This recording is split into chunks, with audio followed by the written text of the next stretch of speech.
예. 글쎄요. 뭐 저는 기본적으로 그 사법부는 네. 일반 정치 권력과는 분리 독립해서 운영되는 기관이잖아요. 이른바 상권 분립이 그래도 우리나라에서는 잘 작동되는, 비교적 잘 작동되는 체제라고 생각하는데, 어쨌든 그렇게 사법부를 불신하고 사법투쟁을 해서 얻을 수 있는 성과가 뭔지는 잘 이해가 안 가네요. 저는 한국 사회의 뭐 정치적 발전이 그 일종의 선순환 구조를 이루어야 된다. 그러니까 네. 우리가 국민들에게 어떻게 하면 더 좋은 정치를 보일 것인지, 뭐 이런 것을 둘러싸고 벌이는 그런 저는 싸움이고, 그렇게 돼야 선순환 구조가 되는데, 그게 그런 뭐 일방적인 투쟁이나 또 국민들의 동의를 또는 납득을 얻을 수 없는 그런 방식으로 진행되는 이런, 저는 뭐 실패할 가능성이 높다, 뭐 이런 생각을 합니다. 예. 뭐 지금까지 흔히 이할자치다 네. 이런 말이 있는데 저는 전폭적으로 동의합니다. 네. 그러니까 지금 예산 비율을 보더라도 중앙정부 예산과 지방정부 예산이 8대2거든요. 네. 그러니까 그게 상징하고 있는 것처럼 말하자면 뭐 중앙정부가 독식하고, 그리고 중앙 집권적인 이런 제도와 이런 행태를 지금까지는 보여왔죠. 네. 그런데 저는 특히 뭐 분권도 여러 종류가 있겠습니다만은, 특히 중앙과 지방의 분권은 저는 대한민국 국가 경쟁력의 기초가 된다고 생각하거든요. 왜냐하면 중앙정부가 이렇게 예산을 쓰고 권한을 행사하는 것은 그만큼 어떤 주민들의 욕구를 잘 파악하고 있는, 그래서 굉장히 맞춤형의 정책과 시정을 펼 수 있는 지방정부 대신에 굉장히 획일적이고 어떤 일반적인 그런 정책을 펴게 됨으로써 그만큼 현실에 안 맞는 정책을 할 가능성이 많다. 그러니까 말하자면 중앙정부가 하는 것은 그만큼 낭비나 이런 비효율에 저는 결과를 할 수밖에 없다. 그래서 사실 예산만 하더라도 외국 그 OECD만 하더라도 5대5거든요. 그러니까 우리가 너무 중앙정부에 집중돼 있는 거예요. 그다음에 권한은 말할 것도 없죠. 지금 뭐 서울시장이 그래도 명색이 천만의 인구를 가진 큰 정부의, 큰 지방정부의 장인데, 내가 실국장 숫자 한 명 더 늘리는 것도 내 마음대로 못하는 뭐 이런 상황에서 어떤 그 좋은 정책이 나와서 실현될 수 있겠습니까? 시민들은 잘 모를 수 있는데 실제로 왜 중앙정부가 네. 이번 문재인 정부가 서울시의 정책들을 많이 이렇게 차용해 가지 않았습니까? 네. 그래서 그만큼 이제 객관적으로 검증이 됐다는 얘기고, 네. 저는 뭐 여러 가지 있겠지만 무엇보다도 제가 그 채무가 네. 20조였던 거를 지금 저기 보시면 8조 5,356억 원을 채무를 줄였네요. 감축 채무가. 네. 그러니까 저게 이제 말하자면 재정을 이렇게 정상화하면서 동시에 이 사회복지 예산이 4조 원에서 지금 8조 6천억으로 늘었거든요. 네. 그러니까 2배가 늘었잖아요. 2배 이상이. 그러니까 그만큼 시민들의 삶의 질이 높아진 거겠죠. 그래서 뭐 제가 일일이 나열하지 않더라도 찾아가는 도움주민센터라든지 또는 친환경 급식이라든지 뭐 이런 것들이 다 바로 저런 그 예산에서부터 시작된 거니까 그만큼 삶의 질을 높이는 거라고 저는 생각해요. 사람들은 그러니까 늘 눈에 보이는 거 좋아하는데 사실은 뭐 이 물과 공기가 진짜 중요한데 사람들은 그건 잘 못 느끼는 것 같아요. 그러니까 그거는 이제 도시재생 사업의 결과물이라고 말씀드릴 수 있는데요. 그러니까 제가 추진했던 것 중에 중요한 정책도 두 가지가, 하나는 보행 친화 도시입니다. 그러니까 서울을 걷기 좋은 도시, 일하기 좋은 도시, 또 살기 편리한 도시, 뭐 이런 게 제 목표였고, 그 중에 하나가 보행 친화 도시인데, 그래서 서울이 걸어서 다니기에 편리하게 지금 뭐 서울로도 있고 그다음에 세운상가도 지금 연결했지 않습니까? 이런 것들이 걷기 좋은 도시의 하나의 상징물이고, 그 다음에 이제 도시 재생으로 보면 세운상가나 이런 것도 있지만 또 동시에 뭐 지금 어딥니까 최근에 여러 가지 몇 개가 최근에 오픈을 많이 했어요. 네. 그 석유 비축 기지가 이 문화 비축 기지로 지금 전환된 거잖아요. 그게 한번 가보십시오. 진짜 저는 며칠 전에 뭐 저기 그 개관 세리머니를 했는데 정말 뿌듯했어요.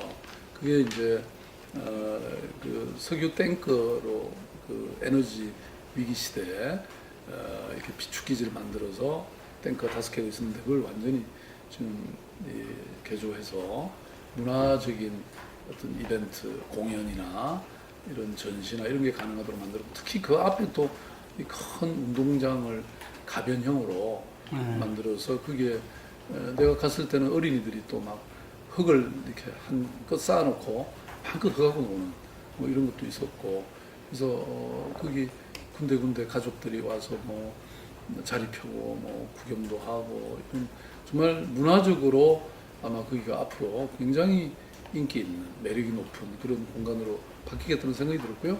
또 하나 요거는 이제 그날 같은 날 이거는 오픈하고 또 하나는 이제 착공을 하는 게 있는데 그게 바로 이 저기 한강대교에 있는 중지도 그러니까 노들섬인데요. 네.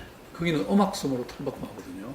그것도 생태는 다 그대로 보존하면서 거기에 아주 작지만 알뜰한 그래서 용산과 이 일대 사람들이 전부 아마 즐길 수 있는 공간이 될 거고 또 지금 아마 11월인가요? 오픈하는 완공하는 지금 경의선에 이어서 경춘선 이 말하자면 철로의 공원화 선형 공원화하는 사업도 아마도 그 인근 일대는 뭐 시민들의 삶의 질이 아주 한껏 높아지는 이런 계기가 되지 않을까 싶거든요.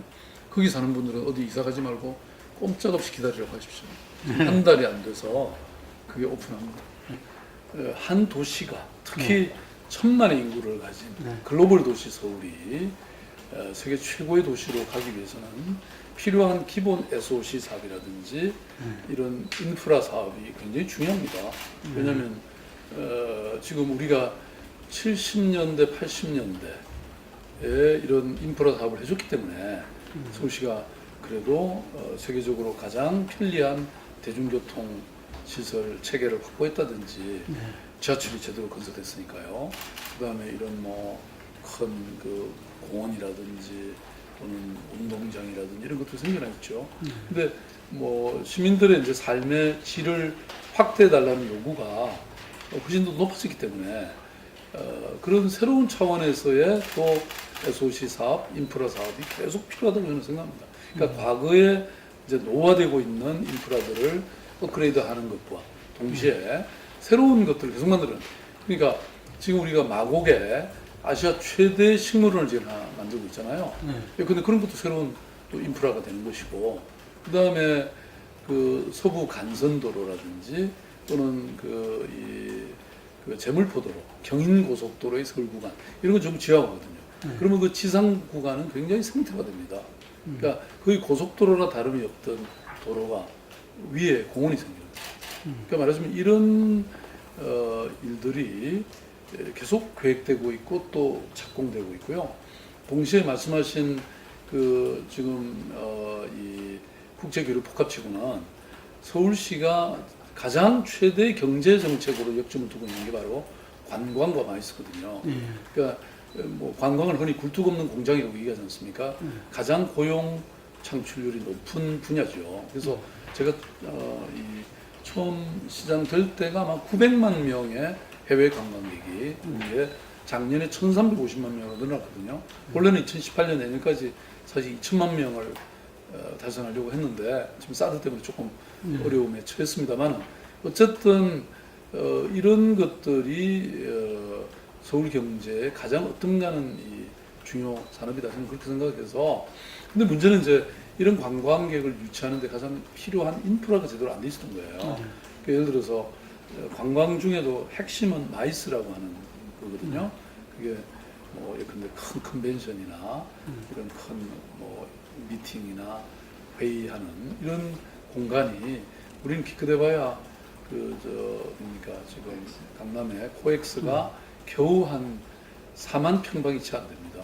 근데 그게 우리가 이제 12만 평방, 4배, 3배가 넘는 부분을 지금 현재 야구장을 이렇게 한강 쪽으로 이렇게 옮기고 그 일대를 만들 생각이거든요. 그러니까 근데 이런 투자는 너무나 당연히 우리의 미래를 위해서, 그래서 마이스 분야의 세계 지금 압도적 1위를 하기 위한 꼭 필요한 시설이죠. 근데 이런 것들도 끊임없이 우리가 만들어가고 있죠. 그건 계획되어 있는 겁니까? 그거는 지금 이제 이미 벌써 이제 국제 공모를 하고 있는 단계죠. 예.